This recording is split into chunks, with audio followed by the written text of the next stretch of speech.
wear a laughingstock.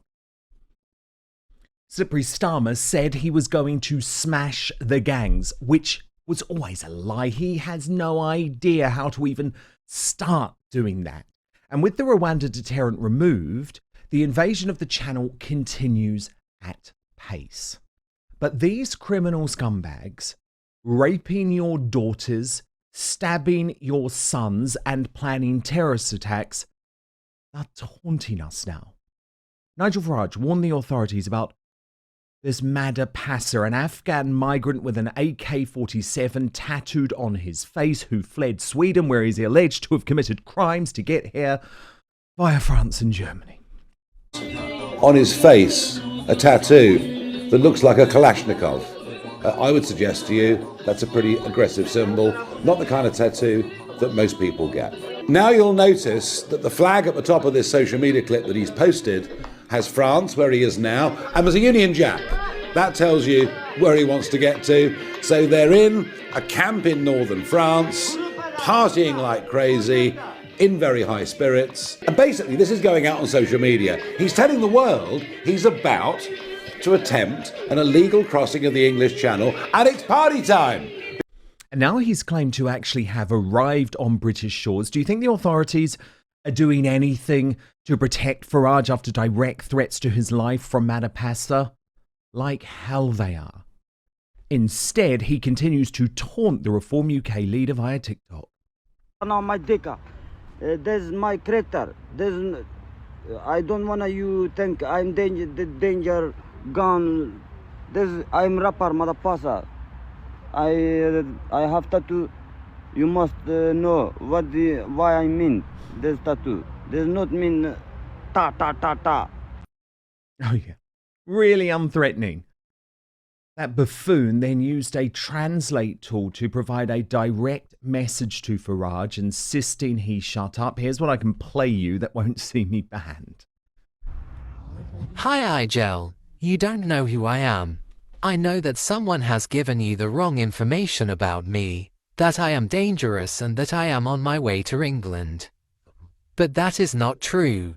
I am a TikTok talker who usually broadcasts live and vlogs my everyday life and shows where I am and who I am around. I left Sweden to put my past behind me and start a new good life in England. On my way to England, I ended up in a place on the border between France and England where people were armed who were moving people across the border. They asked me to film a video where they also wanted to appear in the video with their weapons. I couldn't say no as I was in a danger zone. I have nothing to do with people's guns.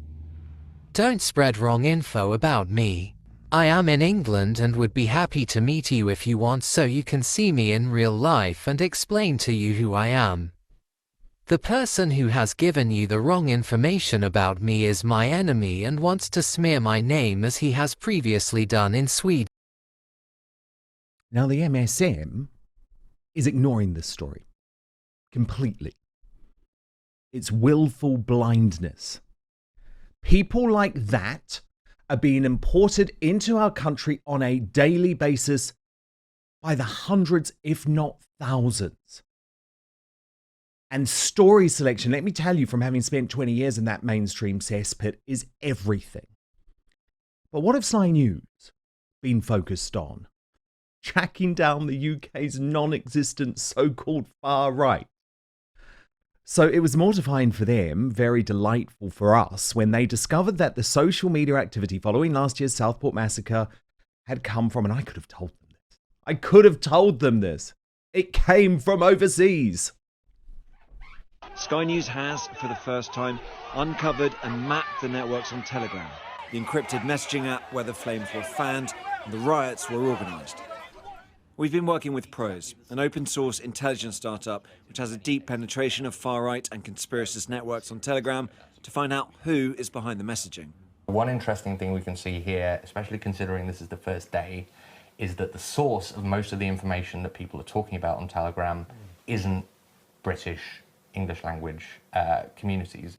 The most widely shared content on Telegram during the initial 3 days of the unrest was primarily authored by non-domestic accounts from the USA and Europe. Now, you won't be surprised to know Sly News haven't exactly been trumpeting their findings, but I did on X, prompting Reform UK Deputy Leader Richard Tice to respond. Summer riots were whipped up by foreign agitators. Even Sky News now admits apologies, please, from lefty loons. And the independent journalist, Charlotte Gill, added, and look at this release from last Thursday, nearly 400 people already jailed. Already. As in more will be jailed. And isn't it shocking that it's that sort of thing? I mean, there's the press release. It's that sort of thing that the officials want to talk about rather than the invasion of the channel. So what about the Tories? Surely they're taking this seriously.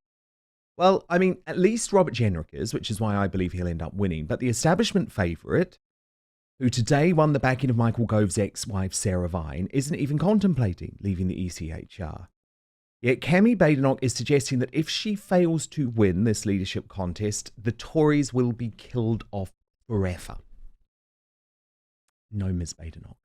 No, Ms. Badenoch. The only thing that will see the Uni Party killed off, Labour and the Tories, is this complete failure to control our borders.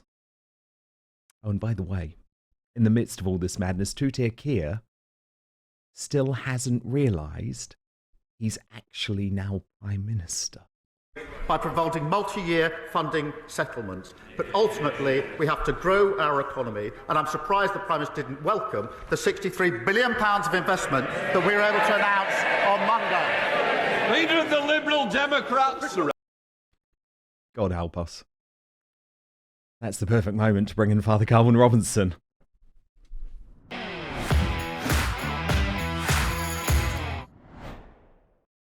Father Calvin. Goodness gracious me. I mean, this is extraordinary, isn't it? It's extraordinary that the MSM just continues to ignore this invasion, even when we have a criminal like that directly threatening the life of Nigel Farage. Let's just pretend it's not happening, Calvin. I don't understand what the criminal was saying, what the chap was saying, to be honest. It was very, very weird, his language, his rhetoric. But if he is a viable threat on fraud, then surely someone in the police force should be taking an interest in this. This is a sitting parliamentarian, after all. This is someone who is supposed to be representing a number of constituents in our parliament. So, of course, if his life is threatened, it should be taken seriously. But, of course, the mainstream media don't want to look at that. The rest of the politicians don't really care. It's Nigel Farage, isn't it? Who cares? This is the attitude. Well, indeed.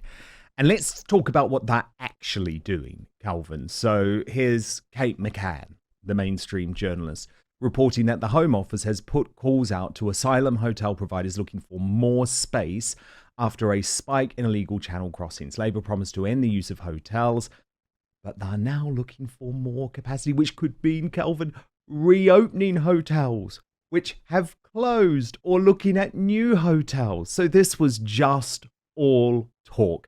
They have no intention of stopping the boats. They knew they were never going to be able to stop the boats. And actually, they just hope that no one's going to talk about this. It's true. And they're all singing from the same hymn sheet. We had the story come out this week that Boris Johnson was celebrating the fact that he had mass immigration post-COVID. He said it was needed for the economy. Kemi Badenoch, one of the potential leaders of the Conservative Party, is pro-immigration. She fought to keep those student visas going to her constituency. Robert Jenrick, as far as I know, is the only person who's speaking out against mass immigration at the moment. Even Nigel Farage is going a bit weak on this. That is true. That is true. He is. And yet, Calvin, what is the mainstream media obsession? The far right. And I don't actually believe that there is any sort of organised far right in the UK anymore. And Sly News, and I guess you could argue it's to their credit, but actually it's not really, because they only did this investigation because they thought they were going to be able to expose a whole load of far right people in the north of England who they'd then be able to get jailed. But actually, they found quite the opposite, that all of the activity that was being generated on social media post the Southport massacre was coming from overseas. And there's a brilliant moment, Calvin, which I'll just show you now, which is when the reporter who really is obsessed with creating this far-right bogeyman, actually had to admit to Kay Burley his findings. More brilliant work by you and the team, this time looking online about who was responsible for stirring up hatred with the riots in the summer. Yeah, exactly. We want to take a deep dive and look at especially Telegram, the messaging app where a lot of these riots were sort of talked about and organised. I think what we were really surprised by is how many of these were not from the UK. So we looked at more than sort of 10,000 groups, went through all these messages, and it turns out the majority of these were not coming from the UK. They were abroad, effectively what you might call foreign interference.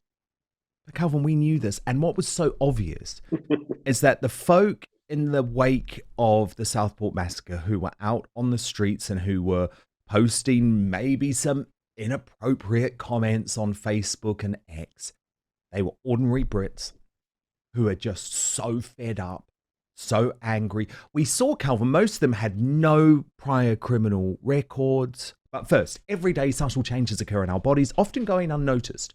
It's called inflammagene, a chronic low-grade inflammation that deteriorates our health as we get older. It's more than just a sign of aging, it's a key contributor to health issues like cardiovascular diseases, dementia and depression, and physical decline. It continuously weakens the body's resistance, turning minor infections severe and impacting mental health and cognitive function. Inflammagene significantly diminishes both quality of life and independence. Proper diet, exercise, and sleep can only get you so far. So that's why I take Clean Bean by Verso. It contains ingredients targeted to fight off and help prevent inflammagene. Research shows that these ingredients clean out damaged cells in the body that affect healthy cells, reduce inflammation, protect against oxidative stress, and improve conditions like cardiovascular diseases and neurological disorders. After taking Clean Bean for some time, I've noticed less joint pain, increased energy, better mood, clearer skin, I can think better, I don't get sick as often. These are all benefits of reducing inflammation. Plus, Verso ensures transparency and quality by publishing third-party testing results for each batch they produce, so you know you're getting exactly what you pay for. Click on the link in the description in YouTube or Rumble, or head on over to buy.ver.so and use the coupon code Outspoken at checkout to save 15% on your first order. To repeat, that's www.buy.ver.so/outspoken. Use the coupon code Outspoken. But now back to the show. This is the problem, isn't it, with research like this? And they were trying to back up a belief set that they already have. So they were trying to find evidence of something they already thought to be true. Of course, they found the opposite. There is no far right in England. These so-called riots, these protests that turned angry, were not far right agitators. There were just many upset, disenfranchised Brits. But the content that was spurring these on was from outside of Britain. It was Europe and America. That's interesting, isn't it? So these far right agitators are actually foreign agitators. In fact, we are seeing the European continent and America meddling with our politics, and then the so-called far right are getting blamed for it. It's amazing. There is no far right in this country. If there was, by now we'd be seeing them out on the streets. We have mass immigration at levels like we've never seen before. As a direct result of that, we've got crime rates at a level we've never seen before, particularly in our inner cities. And London is a prime example of this, with knife crimes at dismal levels. And so if there was a far right in this country, they would be doing something about it. But where are they? Indeed. Now, look, you speak about your old mate, Kemi Badenoch, Calvin, and isn't she missing the point by talking about the extinction of the Conservative Party if she's not elected? I mean, don't get me wrong, I think the Conservative Party is in many ways facing extinction, but I think the reason it's facing extinction is because she is refusing to contemplate a policy like leaving the ECHR. So all Kemi seems to want to deliver is more of the same, shrouded in lots of tough culture war talk. And you know I love the tough culture war talk, but I'm sorry, Calvin, if it's not backed up by strong policies, it doesn't matter.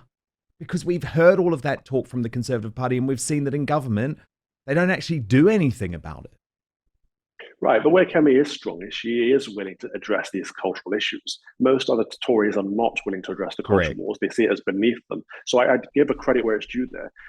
Kemi's problem is she's not as strong on immigration. As we've seen, she's fought hard for mass immigration into her constituency as a parliamentarian. So what would she be like as the party leader? And I struggle with this balance of putting all of these issues at the top because these are what people care about. The culture wars, mass immigration, deportation, and none of them are addressing deportation. And this is the area, of course, where I've been upset with Nigel Farage recently with the Stephen Edgington interview, where he said mass deportation is impossible. And so I look for a politician that will address all three of those issues. I haven't seen one yet. No. Well, I mean, it's Robert Jenrick.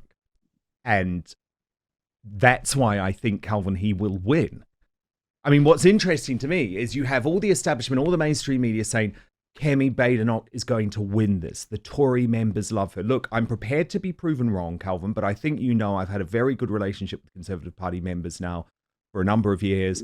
I was very involved in the Conservative Democratic Organisation, which was about returning true democracy to the party. Personally, I think Jenrick's going to win. I think it will be close, don't get me wrong, but I think he will win because Tory members vote on policy. They vote on policy. That is why Truss beat Sunak, for example. Sure. I'm with you. Policy is important, but so is rhetoric. But both of those have to be followed through. It doesn't matter how good your policy suggestions are, how good your manifesto is, how good your rhetoric is, if you get into office and don't do anything. The problem the Tories face now is it doesn't matter how strong the leader looks, we want to see action, and it's impossible to see action when the party is in opposition. So we don't actually know. But you're also right in that this is going to be very, very close. I'm still in a group or chat with my former Vote Leave teammates. I headed up a team for Vote Leave back in the referendum days, and a lot of them are Tories, but a lot of them aren't. And the conversations in that group are very much in favour of both candidates. It's split down the middle. Yeah, I think it's going to be close. The party's done really well to put two centre-right candidates forward. Yeah, no, that is a good thing, and we should celebrate that, absolutely. Thank you so much for watching Dan Wootton Outspoken. Please click on my face, just to the bottom left, to subscribe to this brand new independent news source, and turn on the notification bell so you'll be alerted to our brand new live shows, uncancelled interviews, and special royal episodes. Outspoken is also now available as a podcast, so you can listen to the show every weekday on the go, wherever you are.